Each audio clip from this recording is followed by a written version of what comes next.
Buenos días, buenas tardes, buenas noches. No sé a qué hora están viendo esto. Mi nombre es Rodolfo Leyes. Esta es la cuarta columna de El Mate Rojo, la columna de Vía Socialista, Razón y Revolución, sobre la provincia de Entre Ríos. Hace unos días un compañero de Misiones me decía esa respuesta de buenos días, buenas tardes, buenas noches. Me dice, la sacaste de la película de Truman Show de Jim Carrey. Le digo, no, la verdad que no, lo pensé por sentido común, pero bueno, es una buena idea pensarlo en clave de Jim Carrey. Hoy vamos a hacer una columna especial, especial por la temática y especial por la locación donde la vamos a hacer. Voy a hacer un videito continuado, espero que la idea que tengo en la cabeza se logre concretar relativamente bien.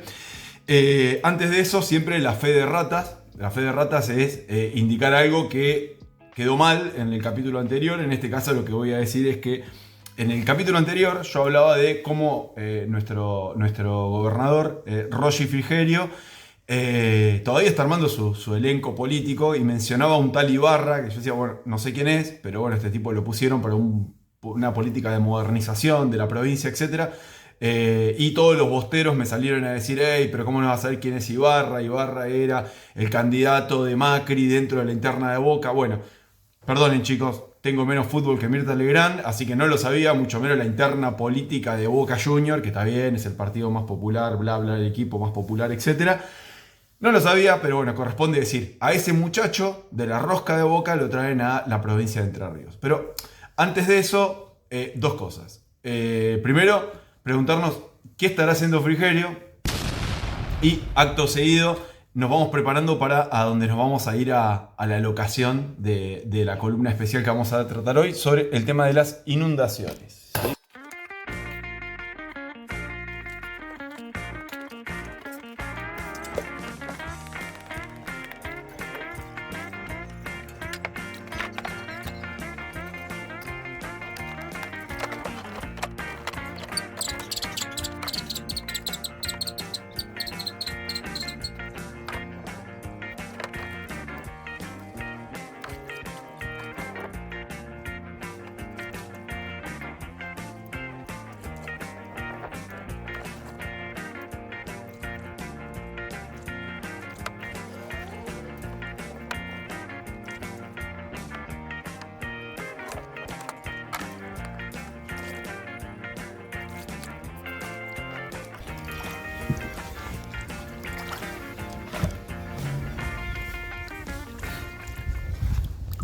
Bueno, acá estamos, esta es la plaza, a ver, vamos a mejorar un poquito, ahí está, estamos en la plaza de los colonizadores en la ciudad de Colón. Es una placita al lado del río, a un poco más de 2 cuadras de donde vivo yo. La imagen era mostrarle un poco la creciente, como para que tenga una idea de la placita. En este caso está todo inundado, del río Uruguay en aquella dirección, y el barrio, ¿no? Que tiene todo el agua. Así que obviamente el tema que trata hoy la columna es sobre justamente este tema de las crecientes, ¿no? A ver, porque el encuadre no es tan fácil cuando lo haces en tu casa, que podés prepararlo antes. Bueno, pongamos que más o menos ahí, porque hay que dejar este espacio donde vamos a poner cosas, ¿sí? Decíamos, bueno, la columna de hoy trata sobre el tema de las inundaciones. El río Uruguay, como todo río que pertenece a una cuenca baja aparte, que forma una cuenca baja, en realidad tiene como crecientes periódicas, ¿no? Es decir, la creciente es un hecho extraordinario en la lógica del funcionamiento del río, pero no me gusta el encuadre, vamos de vuelta, ahí está, un poquito mejor, ahí, nomás se lobotomía el horizonte, tengo una farola en la oreja, ahí está, ahora es mejor. Bien, decía, las crecientes son un hecho periódico, si se quiere, cada tanto tiempo tenemos ciclos. Esos ciclos de creciente en general se dan por lluvias, por aumentos de los caudales de lluvia. Este año en particular lo que tenemos es un ciclo periódico que se conoce como corriente del Niño, que es una corriente que se produce aire cálido en el Pacífico, genera lluvia en toda la zona de Sudamérica, y esa Esas lluvias obviamente son extraordinarias en volúmenes muchísimos mayores, como para que tengan una idea, más o menos por mes debería llover unos 200 milímetros. 200 milímetros son unos 20 centímetros por metro cuadrado, ¿no? Por cada metro cuadrado, esa cantidad a lo largo de un mes entero. En esta oportunidad llovieron un poco más de 400 en solamente un mes, o sea, es el doble, con lo cual obviamente los cursos de agua no desaguan a la velocidad normal y esto genera inundaciones en la periferia. Esto es un hecho natural, es un hecho normal, es algo que pasa, e incluso se forma toda una ecología, todo un ambiente natural completamente diferente gracias a las inundaciones. Es decir, las inundaciones tienen en algún aspecto un sentido benéfico o beneficiario para la naturaleza, para el funcionamiento de la naturaleza. Los peces, ayer yo estaba en mi casa, que bueno, vieron, ¿no? Salí de una casa inundada en la segunda planta, yo estaba en la segunda planta de la casa y veía abajo, se veían cardúmenes de sábalos nadando delante de mi casa. Todo eso es parte de la naturaleza. Recién no sé si habrá salido en la imagen, había una garza acá en la plaza que está comiendo, esos pescados entran, desoban acá, dejan sus huevos, después cuando se retiran, sus huevitos van eclosionando y bueno, más adelante serán peces que son parte de las riquezas naturales, ¿no? Es decir, la creciente es algo, entre comillas, diríamos, necesario para la reproducción de la vida y la naturaleza acá adentro. Hasta ahí está todo bien, eso es naturaleza, siempre fue así, hay lugares altos y lugares bajos. Y acá la pregunta no es la inundación o la particularidad de la inundación, sino la pregunta es, bueno, ¿por qué la gente se inunda? Es decir, ¿por qué los seres humanos, por qué la gente que vivimos en la periferia se inunda? Y ahí sí viene otra cosa que es más particular, que son las relaciones sociales. Es decir, los seres humanos no nos inundamos porque somos estúpidos y decimos, armé mi casa ahí y no sabía que venía el río. Bueno, a alguien le puede pasar en particular, pero en términos generales, el primer motivo por el cual se generan inundaciones es el problema de la crisis de la vivienda. Es decir, la gente, sobre todo de origen de clase trabajadora, no pueden comprar terrenos en los lugares con las mejores condiciones, terminan viviendo donde pueden y se generan estas inundaciones. Como para que tengamos una dimensión de esta inundación, bueno, todos tienen que haber visto las imágenes en Brasil, donde afectó casi 2 millones de personas, pero sobre la costa del río Uruguay, en la provincia de Entre Ríos, en Concordia, más o menos están hablando de 700 personas, afectadas, y en la ciudad de Colón más o menos somos 150 que están afectados de una forma u otra, ya sea que en mi caso, que quedé aislado pero vivo en una segunda planta y mi vida transcurre igualmente ahí arriba, a gente que se tuvo que ir. Pero decíamos, acá el problema es un problema de vivienda, primero que nada, digamos, o sea, si la gente pudiese comprar su terreno o existiese una política pública sobre la cual después vamos a retomar tema, bueno, la gente no tendría este problema. Sin embargo, no es el caso. Obviamente, con salarios que están en torno a los $300, $400, es muy difícil comprar un terreno cuando estás hablando como muy barato por $20.000. O sea, saquen ustedes la cuenta de R3 simple, son varias décadas de estar juntando plata para poder comprar tu casa. Entonces la gente termina viviendo, sobre todo las capas más empobrecidas de la clase trabajadora, terminan viviendo donde pueden. Esto se ve con particularidades en Concordia, es muy fuerte y es muy grave, digamos. Los tipos están permanentemente teniendo una política de sacar a la gente de los lugares bajos. Pero a la siguiente creciente, 4 o 5 años después, cuando vuelve la corriente de leña, se vuelven a encontrar con población viviendo ahí. Obviamente que el sentido común y la propaganda, digamos, es burguesa, por decirlo de alguna manera, es el prejuicio social, va a decir, no, bueno, pasa que esta gente no entiende, no se dan cuenta. Lo cierto es que esa gente no tiene otro lugar para donde ir. Entonces muchas veces la gente prefiere malvivir en un lugar donde estás relativamente cerca del centro, a aceptar irte a vivir a la periferia de la ciudad, donde después implica otros problemas, porque vas a tener que pagar un colectivo para moverte al centro donde por ahí tenés el trabajo, o irte a una periferia donde estás lejos de los hospitales, donde no tenés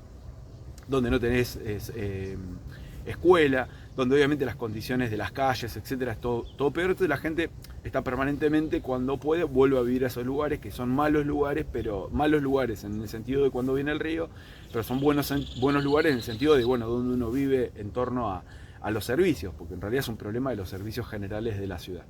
Así que el primer problema es un problema de la vivienda, de salarios bajos, la gente no puede pagar, bueno, están viviendo ahí. El segundo motivo por el cual las crecientes son un problema es el problema de, acá estaría muy interesante preguntarle a Jabo, al presidente, cómo él piensa que se van a solucionar estos problemas cuando acá es falta de obra pública. En este lugar donde estoy yo ahora sentado acá, todo el problema del río es no hacer una defensa costera que está acá a mi vista donde yo estoy sentado, que son 200 metros que tienen que levantar con un paredón y poner una bomba de agua. Obviamente yo estoy simplificando, es un problema técnico, tiene toda una serie de dificultades, sí, es verdad, pero también es cierto que es algo que se puede hacer, no estamos pidiendo una mega obra de kilómetros. El mismo problema lo tiene Concordia, donde el centro de la ciudad tiene un lugar donde se debería hacer una defensa costera y no lo hacen. Bien, la pregunta es, ¿por qué no lo hacen? Bueno, no lo hacen primero que nada porque en general estos problemas no están en la agenda, porque los sectores obreros, que son los sectores afectados, no logran marcar una agenda, es decir, o porque no hacen oír su voz, así sea armando un buen quilombo, que por ahí es lo que a veces a estos tipos les hace falta, o no están en agenda porque ni siquiera logran hacer un mínimo de organización. Es decir, hay un problema de organización de nuestra para poder imponerle una agenda a estos tipos que no lo tienen. Acá en Colón, por ejemplo, están pensando en pedirle plata a Salto Grande, de vuelta a Salto Grande, en todas las columnas aparece Salto Grande, pedirle plata a Salto Grande, al único que puede llegar a generar una buena torta de plata para hacer obras, pero están pensando en otro tipo de obras, que es mejorar el centro, etcétera, con lo cual obviamente vamos a darle una batalla para que esa plata venga a los que somos afectados por Salto Grande, es decir, por el río Uruguay. Entonces, sin obra pública este problema no lo solucionás. O sea, ahí te guste o no te guste, necesitas hacer obra pública. Los libertarios no tienen una respuesta para esto, los peronistas han hecho demagogia, han hecho otras cosas, han hecho obras en otras ciudades. Concepción del Uruguay, esta creciente prácticamente no tuvo afectados porque finalmente terminaron una obra pública que la había empezado Macri, pero Concordia, Colón todavía no lo tienen, y en las ciudades uruguayas los problemas son más o menos parecidos, digamos, porque también tienen los mismos problemas, el río pega sobre dos países, ¿verdad? Y el tercer problema, que no es un problema menor, que después nos va a linkear al problema este de la falta de obra pública, es el tema de los desmontes. El tema de los desmontes es un tema que uno no puede obviar. Es decir, el mal uso de la naturaleza que ha generado el capital, digamos, el capitalismo, en explotación, un tipo agarra, tiene un campo, va y desmonta porque quiere meter soja, porque bueno, lo que se le ocurre hacer, aguas arriba, eso genera desmonte, y no es lo mismo, obviamente, que te lluevan 400 milímetros o 800 milímetros de agua sobre un lugar donde es selva, que te lluevan 800 milímetros en un lugar donde es soja, es sentido común, es obvio que tenés un problema. Entonces, frente a ese problema, es decir, hoy se acaba de posar un pájaro, perdón, pero vale la pena que se los muestre. Bueno, un picabuey se llama ese pájaro. Ese problema, el problema del mal uso de la naturaleza, el mal uso que hace el capital, termina generando, digamos, una destrucción del medio ambiente, pero obviamente cuando vienen las lluvias, estos factores, digamos, aceleran los problemas. Entonces uno diría, bien, ahí lo primero que tenemos que entrar a discutir, y que hay que discutirlo en algún momento voy a hacer una columna especial sobre este tema, que es el tema de lo que nosotros llamamos ecosocialismo, que es básicamente cómo los seres humanos nos relacionamos con todo esto, ¿no? Con el medio ambiente. El ser humano es parte del medio ambiente, no es algo, la idea incluso del medio ambiente tenemos que discutir. O sea, uno es parte de ese ambiente natural, pertenece al ambiente natural, y bueno, la discusión acá es cómo convivimos las relaciones sociales que los seres humanos generamos con la naturaleza. En el capitalismo esas relaciones sociales son netamente, no me gusta la palabra, pero digamos extractivistas. Es decir, el capital todo lo convierte en mercancía, y todo lo que convierte en mercancía para sacarle plata, y para sacarle plata va a explotarlo de la forma que le parezca más racional o de acuerdo al capital que le pueda poner. En consecuencia, desmontaste, te llueve, y no es lo mismo llover sobre selva que llover sobre soja, como hemos dicho. Entonces uno podría concluir, bien, entonces la solución es volver a plantar árboles. Y un poco sí, en algunos lugares restituir los ambientes naturales puede llegar a ayudar. Pero también es cierto que la obra pública ayuda a mitigar un montón. Esta creciente que nosotros acabamos de vivir, el número a ustedes tal vez no le diga nada, pero el caudal de agua que se movió fueron cerca de 27.000 metros cúbicos por segundo. Esos 27.000 metros cúbicos por segundo, cuando llegaron a la represa de Salto Grande absorbe la represa en el lago artificial que tiene, que son 80.000 hectáreas, o sea, es gigantesco, son 80.000 hectáreas, no sabría ni calcularle en porcentaje de la ciudad de Buenos Aires, que creo que tiene 17. Así que calculen 4 o 5 veces la ciudad de Buenos Aires, absorbe todo ese caudal de agua y después lo va manejando, cómo va liberando el agua aguas abajo. Si no estuviese Salto Grande y ese caudal de agua seguía de largo, como fue aguas arriba, como pasó en la provincia de Corrientes, como pasó en la provincia de Misiones, acá donde yo estoy sentado deberíamos tener probablemente 1,50 m más de agua. Es decir, yo estaría tapado y hubiese sido mucho peor. Es verdad que la represa mitiga, corta el pico de la creciente y después la administra.